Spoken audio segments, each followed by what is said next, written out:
Assalamualaikum dear students, I hope you are all fine and doing great. Our today's topic of discussion is homeostasis. Last हम बच्चे क्या होते कहते हैं organ organ system हम discuss कर चुके हैं. अब हम बेसिकली बात करेंगे होम्योस्टेसिस की. होम्योस्टेसिस को अगर मैं डिफाइन करना चाहूँगा दो तरीकों से डिफाइन कर सकता हूँ. एक इसकी थोड़ी लेंथी डेफिनेशन है और एक क्या हो सकता है शॉर्ट डेफिनेशन है. लेंथ डेफिनेशन मैं बोलता हूँ, आप नोट डाउन कर लीजिएगा. The protection of internal environment from the harms of fluctuation in the external environment.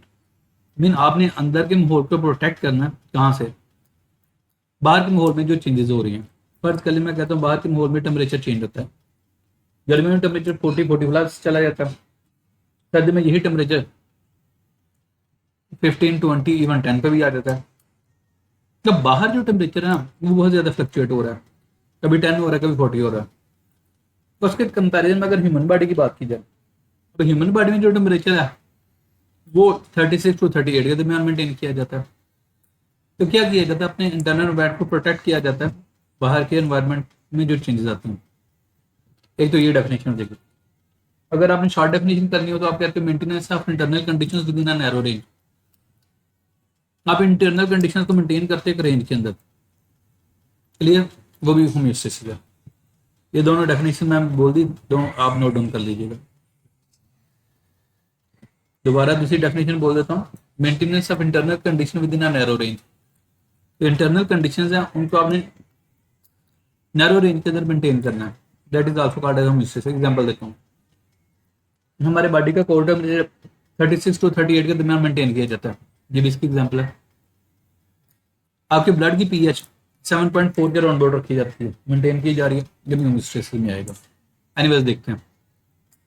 The organ and organ system of human body work in coordination to maintain a internal environment.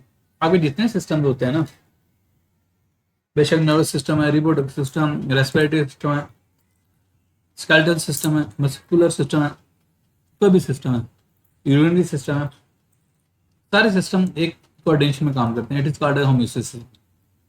Clear? The homeostasis is defined as ability of an organism to maintain a stable internal environment of the body despite changes in the external environment. ये lengthy definition जो मैंने आपको simple बोल दिया. Maintenance of internal condition within a narrow range, that is called as homeostasis. Clear? Next हम देखते हैं example of homeostasis including regulating temperature, blood pressure, blood sugar, pH level. इनको maintain करना, that will be called as a homeostasis. Next कहता है आया कि हम होम्योस्टेसिस की इंपॉर्टेंस क्या है, हम इंटरनल कंडीशन को मेंटेन क्यों करना चाह रहे हैं. देखते हैं.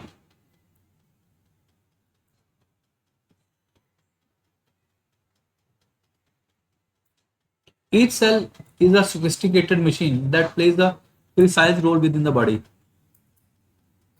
कहता है आपकी बॉडी के अंदर कोई भी सेल है ना, एक वो बड़ी सोफिस्टिकेटेड मशीनरी है और वो एक स्पेसिफिक रोल प्ले कर रही होती है बॉडी के अंदर. The proper functioning of the cell is possible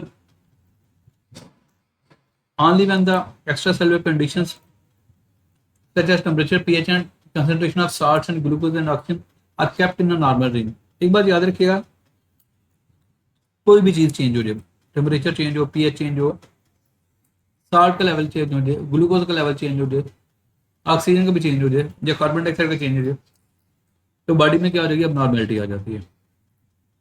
इसलिए हमें सब कुछ मेंटेन करना पड़ता है. नेक्स्ट हम देखते हैं. When we do hard work our muscles produce heat that raises the body temperature. आप कोई भी एक्सरसाइज करते हो तो आपकी बॉडी में क्या होता है, मेटाबॉलिज्म इंक्रीज करता है. मेटाबॉलिज्म होगा तो एज अ बाई प्रोडक्ट क्या होगी, हीट प्रोड्यूस होगी. इसके नतीजे में क्या होगा, आपकी बॉडी का टेम्परेचर इंक्रीज कर जाएगा. In such condition the temperature regulating centre in the brain. आपके ब्रेन में एक सेंटर होता है that is called as the hypothalamus. वो क्या करता है, आपकी बॉडी के टेम्परेचर को मेंटेन करता है. नॉर्मल टेम्परेचर से टेम्परेचर ऊपर चला जाए फिर वो सेंस करता है, उससे कम हो जाए फिर भी वो सेंस करता है, और जो भी चेंज आई होती है उसको करेक्ट करता है, उसके लिए मैसेज भेजता है. क्लियर? तो उसका नाम है हाइपोथैलेमस. ये नोट डाउन कर लीजिए. एनीवे जब आपका टेम्परेचर राइज हुआ होगा तो हाइपोथैलेमस मैसेज भेजेगा स्वेट ग्लैंड्स को, यदि आप स्वेट प्रोड्यूस करो बॉडी को एक कूलिंग इफेक्ट प्रोड्यूस करो. As a result sweating occurs and the temperature of the body falls to normal, जाहिर बात है जब पसीना आएगा तो नॉर्मल हो जाएगा। When the body temperature falls, और याद रखिए जब टेम्परेचर फॉल कर जाता है, नीचे आ जाता है, जब thermo temperature regulatory centre send message to muscles, hypothalamus की बात कर रहा है। याद रखिएगा मैंने पहले बोला था टेम्परेचर हाई हो जाए या लो हो जाए, हाइपोथैलेमस दोनों को डिटेक्ट करता है, दोनों को डिटेक्ट करके जो भी कैसा चेंज आता है उसको ठीक करता है। यहाँ पे देखें नॉर्मल बॉडी टेम्परेचर 37 होता है, बॉडी टेम्परेचर फॉल्स बिलो 37, अगर 37 से नीचे आ जाए मसल्स स्टार्ट शिवरिंग, आपके मसल्स कैसे एक्टिवेट होना शुरू हो जाएंगे, और शिवरिंग क्या करेगी आपकी बॉडी में, हीट प्रोड्यूस करेगी। जैसे हीट प्रोड्यूस होगी आपका बॉडी टेम्परेचर राइज कर जाएगा, जब राइज करेगा आपको 37, तो क्या उसे कहते हैं वो शिवरिंग क्लोज हो जाएगी। अब दूसरे एंड में क्या होता है, अगर बॉडी टेम्परेचर राइज हो जाए, बॉडी टेम्परेचर राइज अबव 37, अगर उससे ज्यादा हो जाए स्वेट ग्लैंड्स, अब वो मैसेज भेजेगा किसको, स्वेट ग्लैंड को, तो स्वेट प्रोड्यूस करें। Sweat gland secrete sweat, as the sweat evaporates heat is lost from the body, तो बॉडी हीट लॉस हो जाएगी, फिर टेम्परेचर डाउन आ जाएगा, ये चीज और स्वेटिंग स्टॉप हो जाएगी। तो ये क्या उसे कहते हैं फीडबैक मैकेनिज्म होता है जो अपने आप खुद कंट्रोल कर रहा होता है। ओके अब इसको रीड करते हैं। When we drink juice blood glucose rises, जब हम जूस पीते हैं हमारे ब्लड का ग्लूकोज लेवल बढ़ता है। इस कंडीशन में क्या होगा, मैसेज आएगा पेंक्रियाज को, पेंक्रियाज करेगा कहाँ, इंसुलिन प्रोड्यूस हार्मोन करेगा, और इंसुलिन आप क्या करेगा, ब्लड के ग्लूकोज को नॉर्मल कर देगा, सिंपल है। Next, when we do hard exercise our muscles need more oxygen, हमारे मसल को ज्यादा ऑक्सीजन चाहिए होगी। In such condition the rate of breathing and heart beat are increase, आपकी ब्रीदिंग में इंक्रीज होगी, हार्ट बीट भी तेज हो जाएगी। Accelerated breathing and heart beat supply, और इसके नीचे में क्या होगा, ज्यादा ऑक्सीजन मसल को प्रोवाइड की जाएगी। Clear. Role of organ system in human, organ system का क्या रोल है, अब इनको देखते हैं।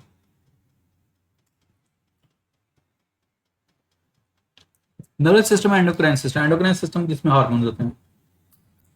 रेगुलेट एंड कोऑर्डिनेट एक्टिविटीज, एक बात याद रखिएगा ह्यूमन बॉडी में कोऑर्डिनेशन के दो सिस्टम होते हैं, one is hormonal system, other is the nervous system. Plant में अगर जाओगे ना, प्लांट के अंदर सिर्फ सिर्फ क्या उसे कहते हैं हार्मोनल सिस्टम होता है, उसमें क्या उसे कहते हैं ये नर्वस सिस्टम नहीं होता। क्लियर।